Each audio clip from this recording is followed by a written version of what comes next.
एक एक वैष्णव नवनीत प्रिया जी गोपाल जी की सेवा करता था, लेकिन उसके घर में इतनी दैन्यता थी कि एक बार का भोजन ही 3 बार में पाया जाता था, दोबारा बनाने की सामग्री नहीं इकट्ठी हो पाती थी। अब उसका कोई एक मित्र आया, वो पैसे वाला, उसने आकर के उससे कहा और भाई सब ठीक? बोले हाँ सब ठीक। बोले तुम्हारा दिन सुधर गए कि नहीं? बोले अब वैसे ही है भैया, क्या करें, एक समय अब रोटी बनती है, उसी से शाम तक का गुजारा होता है।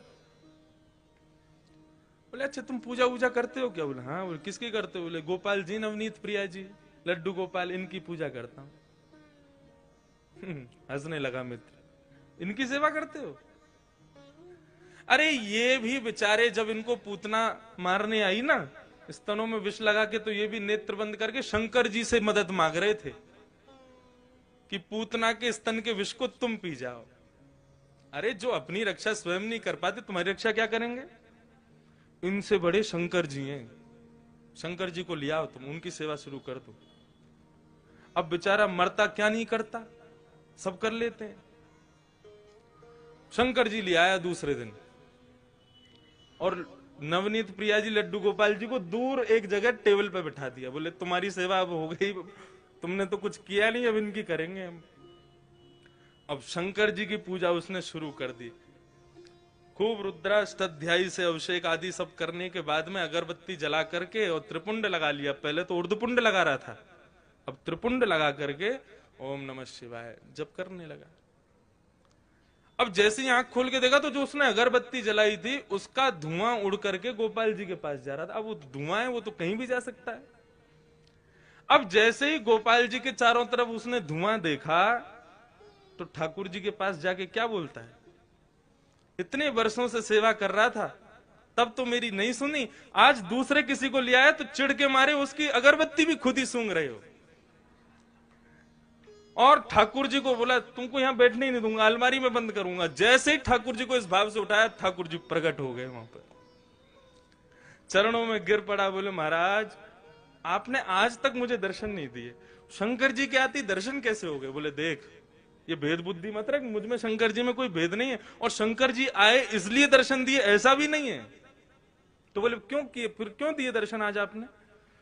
बोले कल तक तुझे ये नहीं लगता था कि मेरी नांग सूंघती भी है, कल तक तुझे ये नहीं लगता था कि मुझे भी जलन हो सकती है, लेकिन आज तेरे भीतर ये भाव आया कि मैं चैतन्य हूं, ये अगरबत्ती मैं भी सूंघ रहा हूं, मुझ में भी एक जलनशीलता आई है, मतलब मैं साधारण मूर्ति नहीं, मैं चैतन्य हूं। जब तेरे हृदय में ये भाव आया तो मैं पीछे क्यों हटूं, मैं भी प्रकट हो गया, मैं भी क्यों मूर्ति तक रहूं? जब तू ही मुझे इतना ऊपर पहुंचा चुका है तो मैं भी प्रकट हो गया। तो ठाकुर जी का दूसरा स्वरूप भागवत कहती है चैतन्य, उनमें सदैव वही भाव रखो, ये चैतन्य है। एक बार को मंदिर में विराज रहे ठाकुर में हमारी चैतन्यता का भाव रहता है कि नहीं ये ठाकुर जी हैं, इनके सामने बेल्ट नहीं पहननी, इनके सामने जींस नहीं पहननी, इनके सामने ऐसे नहीं जाना। लेकिन अपने घर के ठाकुर के सामने भी हम लोगों के अंदर चैतन्यता का भाव तो रहता नहीं। 2 दिन के लिए उदयपुर में महाराज किसी का ब्याह हो रहा है हमारे परिवार में, और 2 दिन के लिए जाना है पूरे घर को। 80-80 हजार रुपए के सबने कपड़े बनवाए अपने, सब लोग जाएंगे ठाकुर जी के आगे मिश्री रख जाएंगे। बोले हम तो जा रहे हैं उदयपुर, वहीं ब्याह में रहेंगे, थोड़ा आनंद करेंगे, आप मिश्री का भोग लगाओ। तुम रह लोगे 2 दिन मिश्री पे? नहीं रह सकते। सब लोग इधर देखो, सावधानी से एक बात बता रहा हूं मैं, इस बात को समझ लेना। ये 24 अवतार तो ठाकुर जी के हैं ही हैं, ये 25वां अवतार जो अर्चा अवतार है, ये ठाकुर जी ने क्यों धारण किया? हमारे घर में ठाकुर जी अपनी सेवा कराने के लिए क्यों पधारे?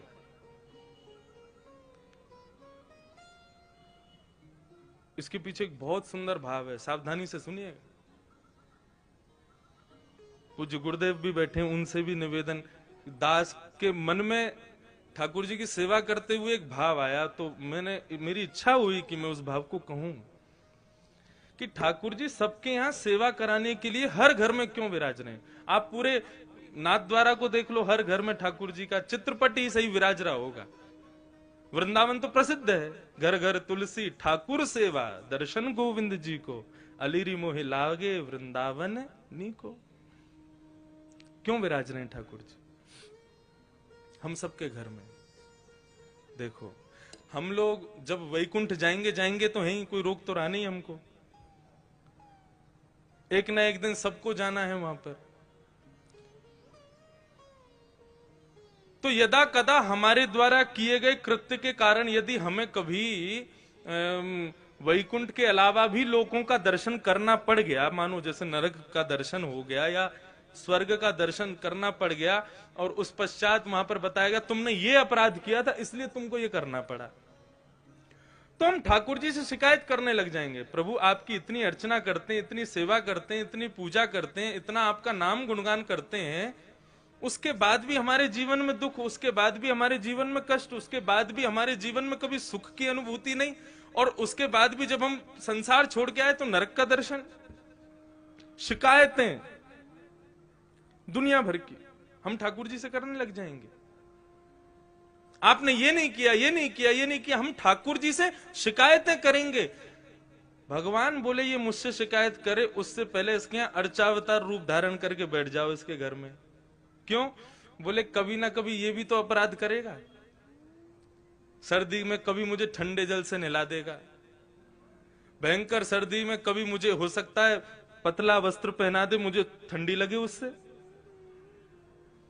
भयंकर गर्मी में खुद तो एसी में बैठेगा, मुझको पंखा भी नहीं चलाएगा, बिजली का बिल बढ़ जाएगा, मंदिर का पंखा बंद ही रहने दो। ये सारे अपराध ये करेगा मेरे साथ में, लेकिन मैं कभी शिकायत नहीं करूंगा। क्यों? हिसाब बराबर करने के लिए आया हूं, तुझे शिकायत करने योग्य छोड़ूंगा नहीं मैं। तुम भगवान से कुछ कह नहीं सकते कि भाई आपने ऐसा क्यों नहीं किया, आपने ये दुख क्यों किया। भगवान बोले तेरी शिकायत पूरी हो गई, अब मैं करूं शिकायत। भोग बनाते समय सब्जी देख करके भोग लगने से पहले ही तेरा मन ललचा गया था। एक बार भयंकर सर्दी में एक बार मुझे कहीं लेके जा रहे थे, बद्रीनाथ गए थे, मुझे इतना पतला वस्त्र पहनाया, मुझे सर्दी लगी, मैंने कभी शिकायत की तुमसे? तो मनुष्य की जितनी भी शिकायतें हैं उनका हिसाब बराबर हो जाए, उसके लिए ठाकुर जी अर्चावतार लेके आए कि आप ठाकुर जी से कुछ कह ना सको। यदि आपने कहा तो फिर ठाकुर जी कहेंगे। कितना भी प्रयास कर लेना, कितनी भी कोशिश कर लेना, अर्चावतार में एक ना एक अपराध तो हम करते ही हैं, लेकिन ठाकुर जी कभी कुछ नहीं कहते। तो वे चैतन्य है। और ठाकुर जी का तीसरा स्वरूप है आनंदम परमानंदम। ठाकुर जी आनंद स्वरूप है। श्रीनाथ जी का स्वरूप परमानंद प्रदान करता है।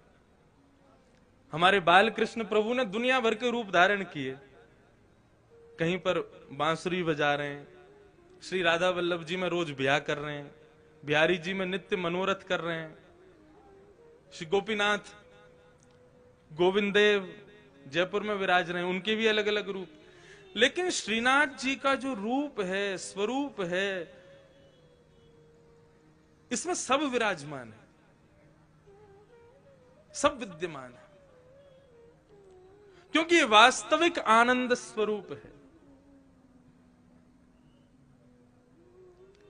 एक भुजा ऊपर है और दूसरी भुजा कमर पर है। किस भाव से? सावधानी से सुनिए कथा बिल्कुल। श्रीनाथ,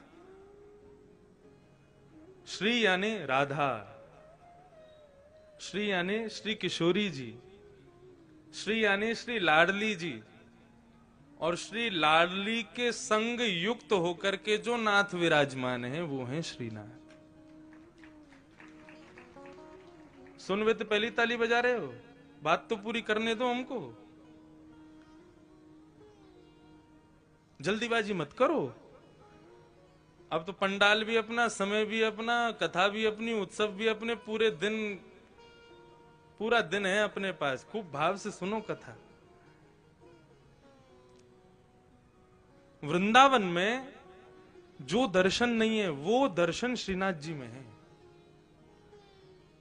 कैसे? आप लोग सब बाहर से पधारे हैं, इसलिए मैं जो अपने गुरुजनों से, जो अपने बुद्धिजीवियों से जो मैंने सुना, तो मैं कह दूं यहां पर। वृंदावन में किशोरी जी ठाकुर जी के बगल में विराज रही हैं, और स्वरूप में नहीं है, केवल नाम के रूप में श्री राधा रानी विराजती हैं वृंदावन में।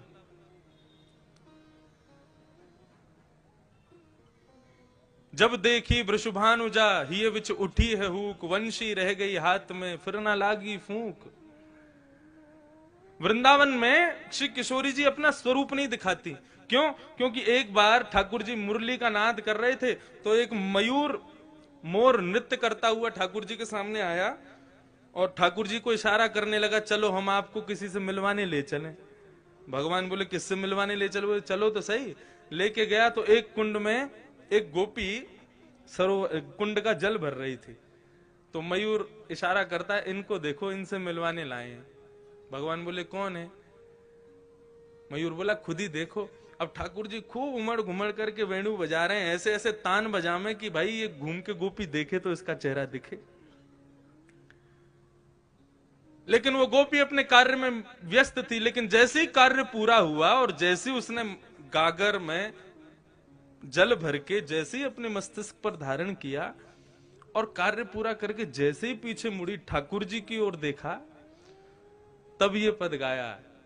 बोले जब देखी वृषभानुजा, वो कोई गोपी नहीं है, श्री राधा रानी है। जैसे ही उनका दर्शन किया तो ठाकुर जी बंशी बजाना भूल गए। मतलब उंगलियां तो नर्तन कर रही हैं, लेकिन फूंक नहीं निकल रही हृदय से। इतनी सुंदर श्री किशोरी जी। तो जैसे ही देखा कि भैया ये वेणु, ये क्या वेणु पे केवल उंगलियां घुमा रहे हैं, बजा क्यों नहीं रहे, तब किशोरी जी को लगा अरे हमारे स्वरूप में मोहित हो गए। सो किशोरी जी ने घूंघट कर लिया। तब से आज तक श्री लाडली जी वहां घूंघट करके बैठी हैं। क्यों?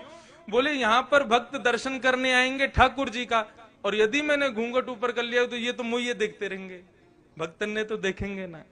तो यहां हमारी श्री किशोरी जी घूंघट करके बैठी हैं। लेकिन नाथद्वारा में किशोरी जी कहां है? नाथद्वारा में लाडली जी कहां है? ये जो स्वरूप है ये श्री लाडली जी का है। एक स्वरूप नहीं है श्रीनाथ जी। ये दोनों स्वरूप जब प्रेम में उन्मुक्त होकर के एक हो गए, तब श्रीनाथ स्वरूप प्रकट हुआ। अपनी पूर्ववर्ती कथा में भी मैं बता रहा था कि जब रास करते हैं ठाकुर जी, तो दोनों के अंग का स्वरूप क्या होता है? बोले श्री किशोरी जी तो ऐसे नृत्य करती हैं, ये भाव है उनका, ये सदैव ऐसे ही नृत्य करती हैं। और श्री ठाकुर जी दोनों श्री विठलनाथ के रूप में, जैसे दोनों कमर पर हाथ रख करके और इस प्रकार से ठाकुर जी नृत्य करते हैं। कभी आप रासलीला देखो तो कान्हा मोर बन आयो, कैसे आवे? यूं ही तो आवे, अपने कंधे पे हाथ रख, अपने कमर पर हाथ लगा के। तो ठाकुर जी ज्यादातर नृत्य ऐसे ही करते हैं। अब नृत्य करना नहीं आता, नहीं करके बता देता मैं। अब भाव यही है कि बार बार ठाकुर जी नृत्य करते करते ऐसे ही हो जाते हैं, और श्री किशोरी जी ऐसे ही नृत्य करती हैं। एक दिन किशोरी जी जब नृत्य कर रही तो ठाकुर जी बोले आज तो आप बहुत ही सुंदर लग रही हो, तेरो मुख नीको कि मेरो मुख किशोरी राधे। ठाकुर जी दर्पण देखें, दर्पण में किशोरी जी, जब ठाकुर जी और किशोरी जी दोनों देखें तो ठाकुर जी कहें अच्छा लाडली जी यूं बताइयो, तुम्हारो मुख सुंदर है कि मेरो मुख सुंदर है? किशोरी जी कहें जा प्रकार से अमावस्या में पूर्णिमा को चंद्रमा खिल जाए तो पूर्णिमा के चंद्रमा को देखवे के काजे सबन की दृष्टि व काली अंधियारी को भी देखे, वैसे ही आप हो। बोले आप तो ऐसे कार्य हो, आपको कोई देखो तो चाहे ना। लेकिन हम जब गौरांगी अपना पूर्ण रूप लेकर के आपके बगल में विराज जाए ना, तब लोग आपको देख लें हमारे मारे। ऐसा ठाकुर जी के संग विनोद करें श्री किशोरी जी। तो उस दिन ठाकुर जी बोले आज तो आप बहुत ही सुंदर लग रही हो। राधा रानी बोली हम तो सुंदर हैं ही हैं, बता का रहे। ठाकुर जी बोले लेकिन हमारी इच्छा है रे कि आप हमारे सन्निकट आ जाओ, आप हमारे नजदीक आ जाओ। किशोरी जी बोली देखो ये सब सखियां नाच रही हैं, सब नृत्य कर रही हैं, सब रास कर रही हैं, अब हम इन सबन के सामने आपके समीप आमे ना तो हमको न कष्ट होवे। सो किशोरी जी तो आमे नहीं, ठाकुर जी बार बार ऐसे नाचते नाचते उनके बगल में पहुंच जाए कि हमारे पास आमे। लेकिन ललिता, विशाखा और श्री यमुना, इन तीनों के हृदय में यह भाव आया कि ठाकुर जी की बड़ी इच्छा है रही है श्री किशोरी जी के आलिंगन की, हृदय से लगावे की, लेकिन हम लोगन के संकोच के मारे कर नहीं रहे। सो तीनों नृत्य करते करते वहां से अंतर ध्यान हो गए ताकि हमारा संकोच दूर हो जाए, हमसे जो संकोच है वो दूर हो जाए। जैसे ही तीनों वहां से प्रस्थान किए, ठाकुर जी ने और श्री लाडली जी ने देखी अब कोई ना है, अब तो समीप आ जाओ हमारे, आपको स्वरूप इतना बढ़िया मनमोहक लग रहा है।